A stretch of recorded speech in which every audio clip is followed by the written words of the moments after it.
ദൈവത്തിനു മഹത്വം.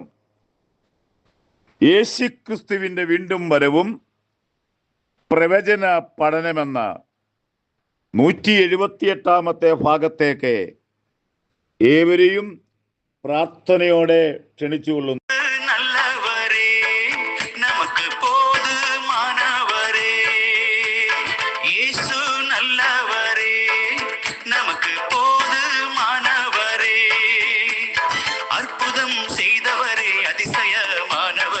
ஆலோசனை கர்த்தர் பெரியவரே, அற்புதம் செய்தவரே, அதிசயமானவரே, ஆலோசனை கர்த்தர் பெரியவரே, இயேசு நல்லவரே, நமக்கு போதுமானவரே, நமக்கு போதுமானவரே.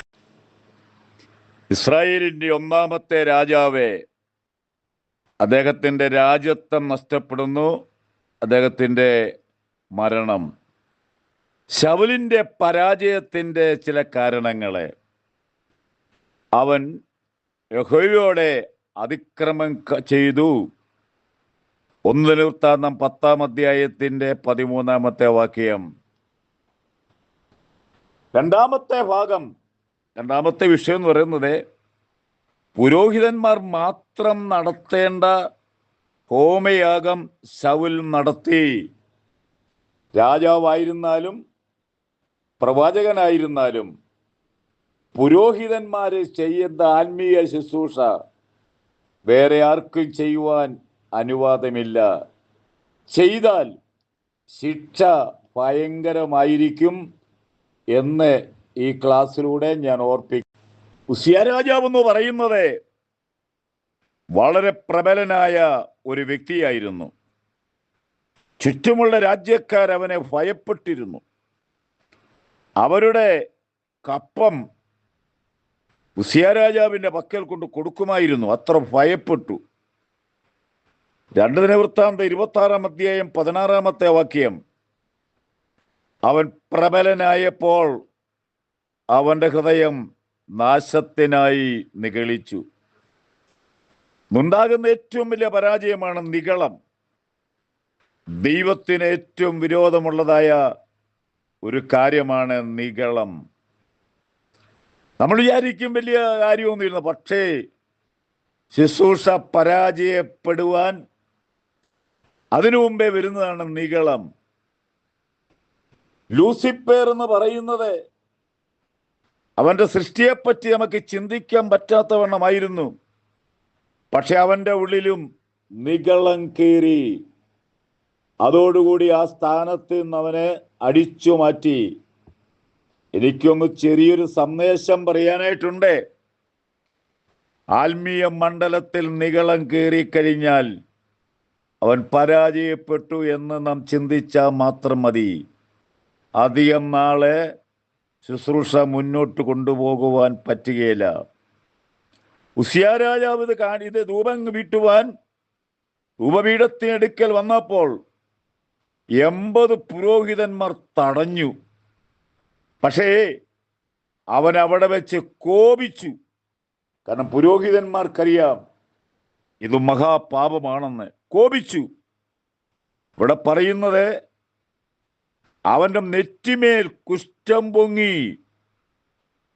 അവര് കാണെ നെറ്റിമേൽ കുഷ്ഠം പൊങ്ങി.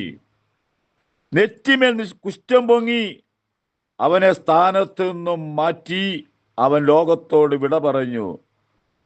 പുതിയ നിയമത്തിലെ ശുശ്രൂഷകന്മാർ അവർ ചെയ്യേണ്ട പല ശുശ്രൂഷകളുണ്ട്.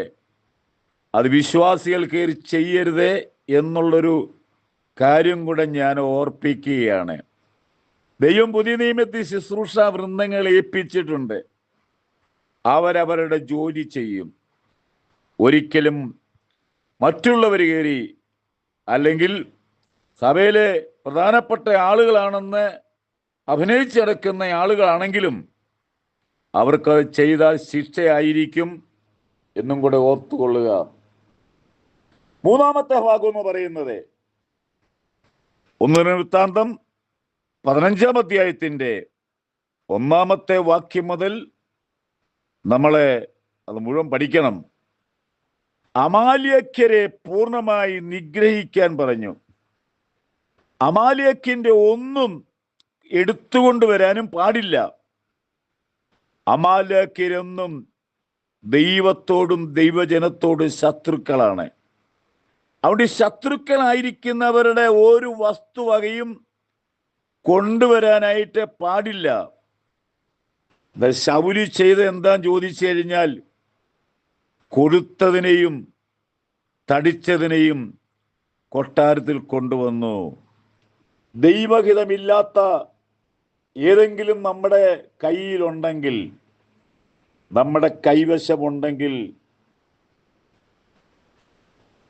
നാം ദൈവത്തിനു മുമ്പിൽ മഹാപാപമാണ് ചെയ്യുന്നതും നിത്യത അവകാശമാക്കുകയില്ല എന്നും കൂടെ ഓർത്തുകൊള്ളണം. അവിടെ ഒരു വാക്കു പറയുന്നുണ്ട്, അതിനാലാണ് മരണമുണ്ടായതെന്ന്. 1 ദിനവൃത്താന്തം 10:13 വെളിച്ചപ്പാടത്തിന്റെ അടുക്കൽ ആലോചന ചോദിക്കാൻ ചെന്നു, ദൈവം ക്ഷമിച്ചില്ല.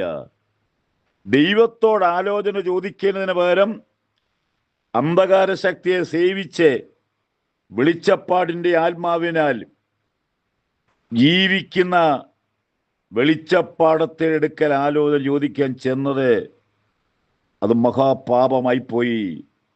പിന്നെ ശൗലിനധികം നാൾ മുന്നോട്ട് പോകാൻ സാധിച്ചില്ല. 5-ാമത്തെ കാര്യം, ശൗലിന്റെ അന്ത്യം ആത്മഹത്യയായിരുന്നു. എന്ത് സങ്കടകരമായ ഒരു കാര്യമാണ്. അവന്റെ ചരിത്രം നോക്കിയാൽ അവൻ ഇതിനൊന്നും യോഗ്യനല്ലായിരുന്നെങ്കിലും ദൈവം അവനെ യോഗ്യനാക്കിയപ്പോൾ ദൈവ വഴി വിട്ടുപോയാൽ ഉണ്ടാകുന്ന കാര്യം ഇന്ന് രാവിലെ ഞാൻ ഓർപ്പിക്കുന്നു. 1 ശമൂവേൽ 31:4 അവിടെ നമ്മൾ ശരിക്കു പഠിക്കുമ്പോൾ തൻ്റെ മക്കളും അതുപോലെയായിരുന്നു. ആത്മഹത്യ എന്ന് പറയുന്ന മഹാപാപമാണ്. എന്നെ കേൾക്കുന്ന പ്രിയപ്പെട്ടവരെ, നമ്മൾ വിശ്വാസികളാകാം അവിശ്വാസികളാകാം, ഒരിക്കലും ആത്മഹത്യ ചെയ്യരുതേ. എന്താണ് ആത്മഹത്യ എന്ന് പറഞ്ഞാൽ?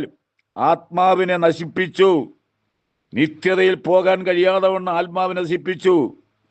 ഇനി അടുത്തത് ലോകത്തിൽ സംഭവിക്കാത്ത വേറൊരു കാര്യം, ശൗലിന്റെയും മക്കളുടെയും ശവം കൊണ്ടുവന്ന് ദഹിപ്പിച്ചു.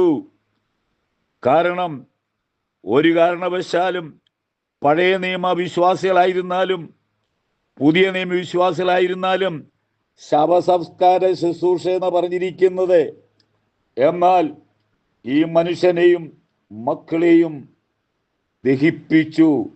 അത്രമാത്രം ദൈവത്തിൽ നിന്ന് അകന്നുപോയതിൻ്റെ ശിക്ഷ ഭൂമിയിൽ വെച്ച് തന്നെ കിട്ടിയെന്ന് ഓർത്തുകൊള്ളുക.